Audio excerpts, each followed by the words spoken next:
किरतपुर हसनपुर इतवार बाजार स्थित आज़ाद समाज पार्टी की एक विशाल जनसभा का आयोजन किया गया, जिसमें बोलते हुए आज़ाद समाज पार्टी के राष्ट्रीय अध्यक्ष चंद्रशेखर आज़ाद ने कहा कि केंद्र सरकार सामाजिक और आर्थिक रूप से कमजोर लोगों की उपेक्षा कर रही है। युवा रोजगार के लिए दर दर भटक रहे हैं। उन्होंने कहा कि आज देश में संविधान और लोकतंत्र सुरक्षित नहीं है। इसे बचाने के लिए आज़ाद समाज पार्टी को ताकतवर होना जरूरी है। राजनीति में समानता जरूरी है। यदि समानता नहीं होगी तो देश मजबूत नहीं होगा। उन्होंने कहा कि कार्यकर्ता आमजन की समस्याओं के लिए सड़क पर लड़ाई लड़ रहे हैं, लेकिन संसद में आवाज उठाने के लिए गांव जाकर लोगों की जोड़ना होगा और आगे तक पार्टी को मजबूत करना होगा। चंद्रशेखर ने आगे आने वाले 2024 के चुनाव में प्रत्याशी के रूप में अपनी मजबूत दावेदारी पेश की और किरतपुर नगर कई मोहल्लों का दौरा किया। किरतपुर के कार्यकर्ताओं ने खुशी का इजहार किया और मोहल्ला बुद्धि में बंटी के घर जाकर आशीर्वाद लिया। सरफराज मलिक, जावेद मलिक, कुवैत खान, फुरकान मलिक, इमरान मलिक, खुर्शीद मलिक के घर जाकर लोगों का आशीर्वाद लिया और लोगों में प्यार बांटा।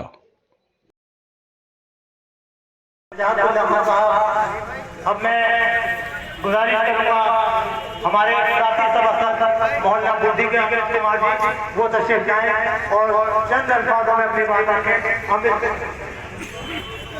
मैं इससे पहले कि किसी दूसरे वक्ता को बुलाऊं, मैं चाहता हूं कि हमारे मेहमान नंबर 5 के पूर्व सभासद सरवतुल्लाह खान को दरखास्त करूंगा कि वो माननीय चंद्रशेखर आजाद जी का पगड़ी बांध पहले माल्यार्पण करेंगे।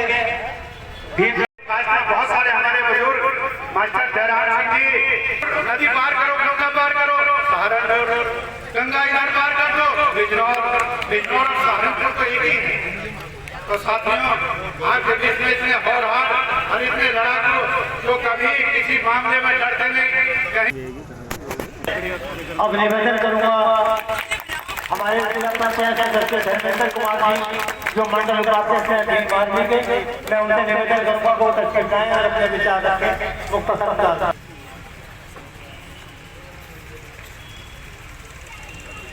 दूसरी पार्टी जो आज दुश्मनों के सामने सरेंडर कर चुकी है, उस पार्टी को उठाने में किरतपुर का अहम रोल रहा। हमारे महापुरुषों की विचारधारा आगे बढ़े, कमजोर शोषित वर्ग के लोग आगे बढ़े, तो फिर आप आजाद समाज पार्टी को केंद्रीय के चुनाव निशान पर वोट करना। कौन से चुनाव निशान पर? जोर से बताओ आपको कौन सा चुनाव निशान पर? अगर आप केंद्रीय को वोट करते हैं तो आपका अपना भाई चंद्रशेखर आजाद ताकतवर होगा, और अगर चंद्रशेखर आजाद ताकतवर होता है तो आप ताकतवर होते हैं, और अगर आप ताकतवर होते हैं तो फिर आपकी तरक्की के रास्ते कोई रोक नहीं सकता। आपने सबको अजमा लिया, एक बार आप इस क्षेत्र की सेवा करने का मौका मुझे दो और फिर देखना कि किस तरह चंद्रशेखर आजाद इस क्षेत्र में सेवा करके आपके विश्वास प्यार को और मजबूत करता। बहुत बहुत धन्यवाद। जय भीम, जय भारत। आज पुलिस की व्यवस्था बहुत अच्छी है, इनका धन्यवाद। अगर मैं आपको ये बता दूं 21 तारीख को आंदोलन है, जो गुंडारों ने 25 लोगों की जान ली है और सरकार ने उनसे मुंह फेर लिया है, ये नहीं चलेगा। उन लोगों को हम लोग टैक्स देते हैं, हमारी सुरक्षा की जिम्मेदारी सरकार की है, पुलिस की, एडमिनिस्ट्रेशन की है। पुलिस प्रशासन और सरकार के लोग और एडमिनिस्ट्रेशन लोग कैसे बैठे घटाया होगा। कहीं अगर बिजली गिरेगी तो परेशान किया जाएगा, कहीं पानी के लिए परेशान किया जाएगा, कहीं किसी गरीब की जमीन बंद नहीं कर देते और अन्याय करने वालों को सजा नहीं देते। बहुत बहुत धन्यवाद। समय हो गया है।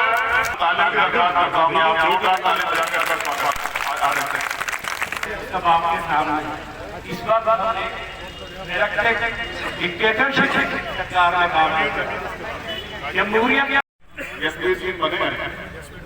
कितना काम किया है आपके क्षेत्र में आप कर जानते हैं, और आपके लिए क्या किया है ये आप बताएं। कभी आपने पूछा तो मुझे बताना।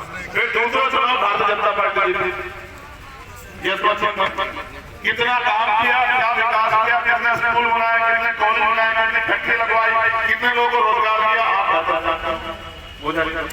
फिर तीसरे अंक आपने गठबंधन के बनाना। मैं यहाँ नेता के हैसियत नहीं, आप क्षेत्र के की लड़ाई लड़ने के हैसियत से पूछ रहा हूँ। अभी आपने तीसरे अंक गठबंधन के बनाए, आप बताओ आप नेता किस योग्यता पर चुनते हो? इसलिए कि उसे हरा दो, उसे जिता दो, उसे डर जाओ, क्या इसलिए ये नेता सदन में जाके आपकी लड़ाई लड़े, आपके दुख सुख में आपके साथ खड़ा हो, जब आपके साथ अन्याय हो आपकी आवाज उठाए, ये सोच के नेता तय करते हो या किसी को हराना चाहते हो तय करते हो? ये लोकतंत्र है। किसी को हराना जिताना बंद करो, अपनी ताकत बनाना शुरू करो। अगर आपकी ताकत नहीं होगी तो जुर्म जाति अत्याचार होंगे। और मैं जिनको गुरु मानता मानव काशीराम साहब वो कहते थे कि लोकतंत्र में जिनके पास ताकत नहीं होती उनकी बहन बेटे का अपमान भी होता है, उनके साथ जुर्म जाति भी होती है और उनके हाथ से फैले हुए होते हैं। सरकार राशन देकर आपके वोट को लूट रही है। ये वोट बाबा साहब अम्बेडकर की 4 वर्ष की कुर्बानियों से मिला है। अगर राजनीति में आप चाहते हैं देश में आजादी रहे, सामाजिक धार्मिक आर्थिक आजादी रहे और आने वाले कल में राजनीतिक आजादी रहे, आपके यहाँ से एमपी बने, प्रधान सरपंच बने, बीडीसी मेंबर, जिला पंचायत आपके यहाँ चुनाव नगर पालिका के, तो फिर आपको ये लोग जो आपके वोट लेके काम नहीं करते, आप इनको टक्कर आपको देनी पड़ेगी। अगर आप इनको टक्कर नहीं दोगे तो फिर आप अपनी समस्याओं के जिम्मेदार खुद रहेंगे। और मेरे लोग तो जिनमें मैं पैदा हुआ, जो मेरी माए बहने रहती है, तो कितनी ठगी गई है पैदल जाती। चुनाव के बाद उनके बस्ते में कोई पैर नजर नहीं आता। अभी बीजेपी के लोग, तमाम पार्टी के लोग निकलेंगे, कहेंगे खाना खाएंगे, ये करेंगे। ये वोट हमें खाना खिलाने के नहीं मिली। जो अधिकार हमें नहीं थे संविधान से पहले, उन अधिकारों को लागू कराने के लिए वोट की ताकत मिलेगी। अपनी ताकत को मजलूम, पिटे हुए, सताए हुए, गरीब, कमजोर इकट्ठे हो जाए महिलाएं और ताकत बना के अपनी लड़ाई लड़े। और मैं आपसे कहना चाहता हूं, आज हालात ये है, कोई पैसे वाला राजनीति नहीं कर सकता। मेरा सीधा संदेश ये है, ये लोकतंत्र है। जिस कौम के पास राजनीतिक ताकत नहीं होगी उसके साथ जुर्म जाती होगी, उनकी माता बहनों का अपमान होगा, उसके अधिकार छीनेंगे, उसको नए अवसर नहीं मिलेंगे, उसको तमाम तरह की मुसीबतों का सामना करना पड़ेगा।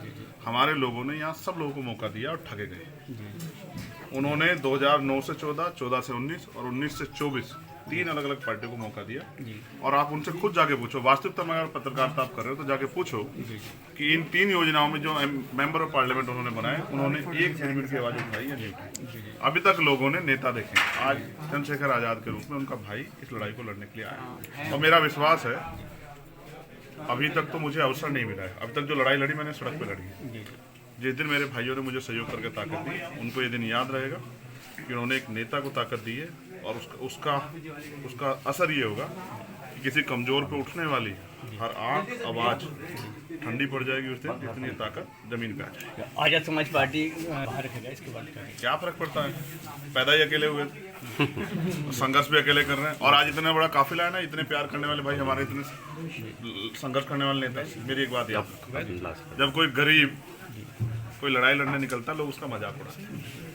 अगर अमीर गरीबों के इतने स्थिति होते तो कोई गरीब नहीं रहता। मैं लड़ाई लड़ना चाहता हूँ क्योंकि नेताओं ने हमारे लोग ठगे। ठीक है, और आप याद रखो, जनता को तय करना है कि वो किसको आगे बढ़ाना चाहते हैं। तो मुझे जनता गठबंधन की जरूरत है, और वो मैंने काम किया, वो उनके दिल में हुआ। ठीक है।